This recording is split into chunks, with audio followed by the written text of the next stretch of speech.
rice ल अन्डा खाऊ छोरा ल अन्डा खाऊ त कति पढेको मेरो छोरो अझ कतै ज्ञानी भयो नि बोइल गरेको अन्डा ल अन्डा खाऊ त खाऊ यसरी सिँगे अन्डा खाने होइन नि त अन्डा खान आउँदैन कहाँ सिँगे खाएको सिँगे खानु हुँदैन अन्डा कहिले पनि सिँगे नखाने यहाँ राख अन्डा खाने तरिका त म सिकाउँछु नि तिमीलाई यसो गर्नुपर्छ यसरी काट्ने यसो गरेर काट्ने कुरा बुझ्यो नि यसरी काट्ने अनि यसो गर्ने यहाँ नुनमा यसरी यसरी यसरी यसरी डोब्ने कुरा बुझ्यो नि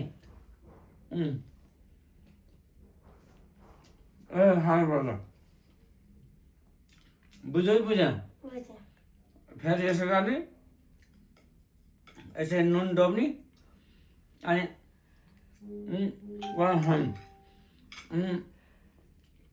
यो तरिकाले चाहिँ अन्डा खानुपर्छ सिँगे कहिले पनि खानु हुँदैन बुझ्यौ अनि मेरो भएको चाहिँ किन हाल्ने ल हाय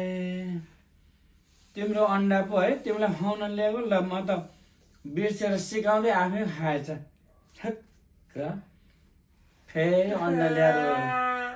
नर छोरो नर म किनेर ल्याइदिन्छु नि नरम छोरो नरम बाबुलाई म ल्याइदिइहाल्छु कस्तो बर्बाद भएछ ल